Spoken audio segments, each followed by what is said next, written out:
Welcome, dear traveller, to a tale woven from the golden threads of olden times, a story whispered from one generation to the next, carried on the winds of forgotten lands.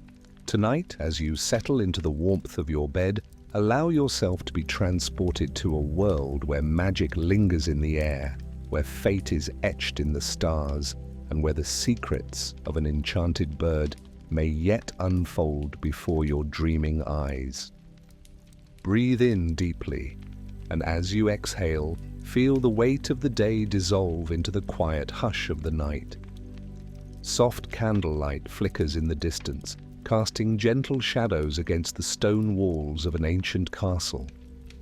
The scent of blooming jasmine drifts through the air, mingling with the crisp night breeze. The stars glisten above like scattered gemstones, twinkling against the velvet sky, watching over the kingdom below. Let your eyelids grow heavy, your thoughts slow like the turning of an ancient page, and allow this tale to carry you gently into the realm of dreams. The kingdom of Eldoria lay nestled between rolling green hills and dense forests untouched by time. A place of wonder and mystery where golden spires rose above cobbled streets and laughter once echoed through lively marketplaces. But the land was changing.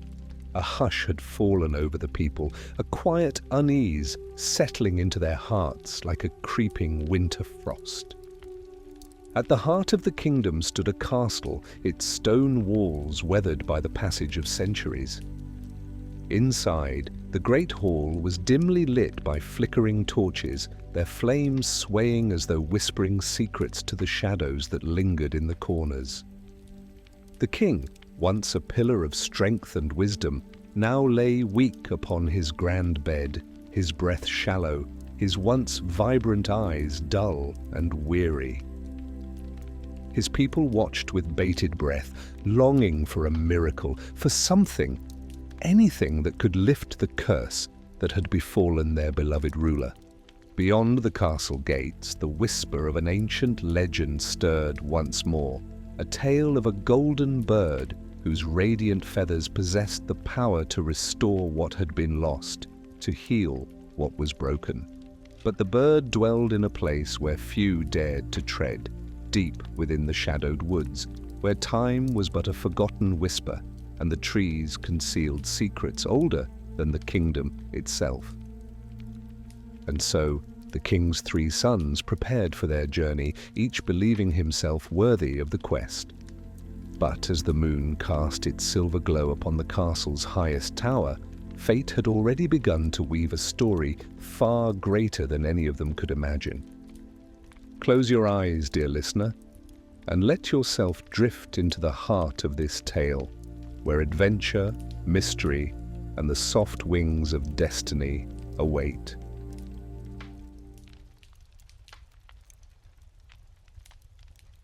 Chapter 1. Once, in a forgotten land where silver mist curled around emerald valleys, there stood a kingdom whose golden age had long since waned. The people whispered of better times when the rivers ran clear, and laughter echoed through the stone-paved streets. But now, a great weariness lay over the land, as if the very heart of the kingdom had grown frail. The kingdom had once been a beacon of prosperity, its fields abundant, its people joyous. Yet as the years passed, a mysterious ailment began to seep through the lands, like ink spreading through clear water. The trees bore fewer fruits, the flowers lost their fragrance, and the once lush meadows became barren.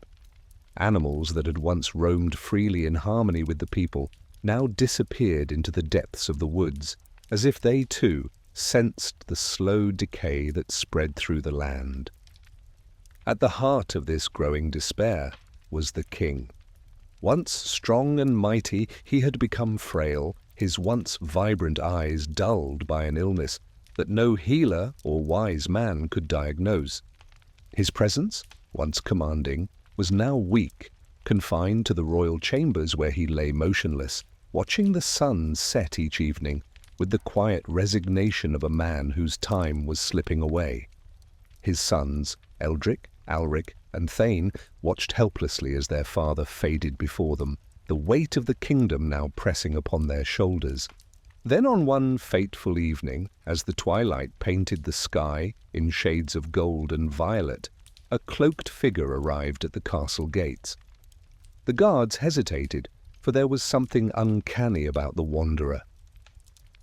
His presence, though unassuming, carried a weight that seemed to press upon the very air around him.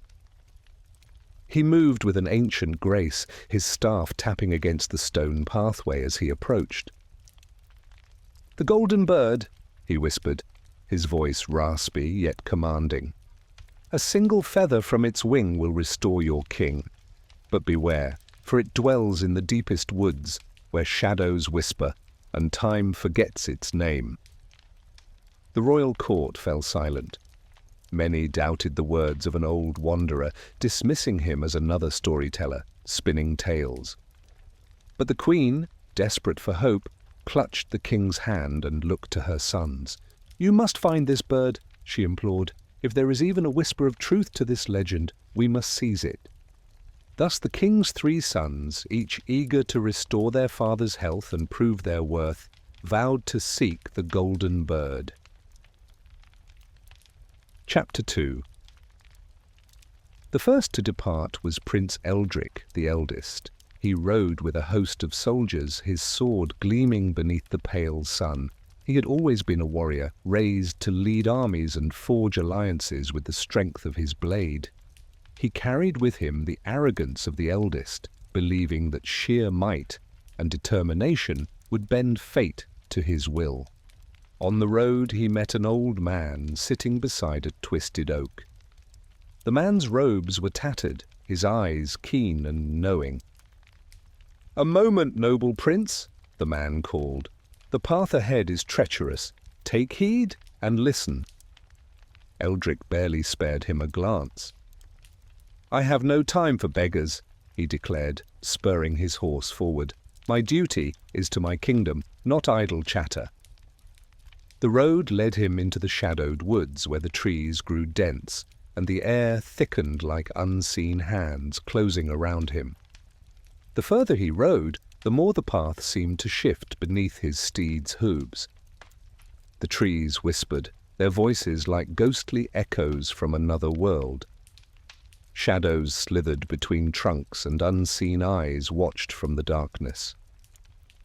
Days passed, but Eldric did not emerge. His name became another echo among the trees, another warning whispered by those who feared the shadowed woods. Prince Alric, the second son, soon followed. Clever and ambitious, he carried maps and charms to guard against misfortune. He, too, met the old man on the road. "Beware of golden temptation," the man warned. "It is not as it seems." Alric, ever skeptical, dismissed the warning with a wave. "I am not so easily fooled, old one," he said. "I will return with the bird and claim my place at my father's side." He entered the woods with confidence, believing himself above the fate of his elder brother. But as the moon rose, the landscape twisted, and the shadows lengthened. He pressed forward, navigating the labyrinthine pathways, until he stumbled upon a clearing where a golden light flickered. There, resting upon a pedestal, was a golden cage. It shone like captured sunlight, its bars delicate yet unyielding. And within, a faint glow pulsed, as if something within breathed, with the slow rhythm of a sleeping heart. Alric reached for it, enthralled by its beauty. The moment his fingers touched the bars, the shadows around him erupted into motion. His vision blurred, his limbs grew heavy, and a whispering wind carried his name away. Like Eldric before him, he was lost to the forest. Chapter 3. Last remained Prince Thane, the youngest. Unlike his brothers, Thane had neither the pride of Eldric nor the cunning of Alric. He was quiet, observant, and carried no grand ambitions. Yet he possessed a heart unburdened by greed and a spirit that listened. When he met the old man, he bowed respectfully. "What counsel do you offer?" The old man smiled, his eyes gleaming. "Take the path of thorns, not of gold. Trust the fox that finds you."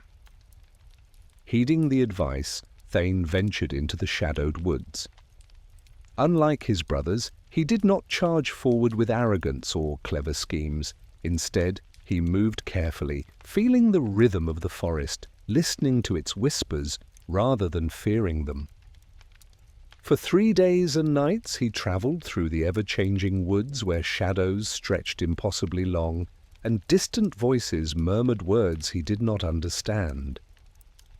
Yet he did not stray from his path. Then, beneath a gnarled willow, a silver fox appeared. "Follow me," it said, eyes like molten moonlight. Chapter 4.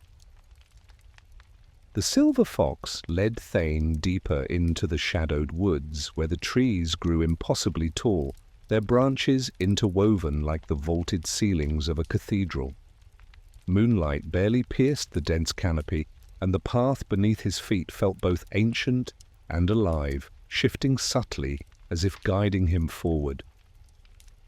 "Stay close," the fox warned, its voice an eerie whisper against the silence of the forest. "This is where the world forgets time." Thane nodded and followed, his senses keen. The further they ventured, the colder the air became, filled with the scent of damp earth and something else, something metallic, like old coins buried in the soil. The wind carried distant murmurs, voices that seemed to echo from the trees themselves. At last they reached a clearing. Before them stood a castle unlike any Thane had ever seen. It was shrouded in eternal twilight, its towers stretching high into the sky but fading into the mist as if they had no end. The walls were a deep, shimmering black, as though crafted from polished obsidian, and strange golden veins ran through the stone, pulsing like the heartbeat of something ancient and unseen. The fox stopped at the foot of the great stone bridge leading to the castle's entrance. "Beyond this threshold lies the bird," it said, tilting its head toward Thane. "But you must remember, take only what is needed. The golden cage is a lure. Do not touch it." Thane took a deep breath and crossed the bridge, each step echoing in the vast stillness. The grand doors creaked open at his approach, revealing a vast hall lined with statues, figures frozen in mid-motion, their faces twisted in expressions of longing or despair. He shivered. Were these statues once men? And crossed the bridge, each step echoing in the vast stillness. The grand doors creaked open at his approach, revealing a vast hall lined with statues, figures frozen in mid-motion, their faces twisted in expressions of longing or despair. He shivered. Were these statues once men? At the far end of the hall, bathed in the ethereal glow of enchanted lanterns, stood the golden bird. Its feathers shimmered like molten gold, and its eyes were like twin suns, radiant and all-seeing. Beside it sat 2 cages. One was simple and wooden, its bars sturdy but unremarkable. The other was breathtaking, forged from solid gold, inlaid with precious gems that gleamed like captured stars. It exuded an aura of wealth, of power. Thane hesitated, his fingers twitching toward the golden cage. It was beautiful, worthy of a king. Surely a bird as magnificent as this deserved nothing less. But then the fox's warning echoed in his mind. He turned his gaze away and reached for the wooden cage. The instant he did, a thunderous crack split the air. The statues in the hall began to tremble, and then, with shattering force, they burst apart. From their fragments rose shadows, twisting and writhing, forming grotesque figures with hollow eyes that burned with a spectral light. Thane clutched the wooden cage tightly, stepping backward as the shadows closed in. "Run!" the fox shouted from the doorway. Chapter 5.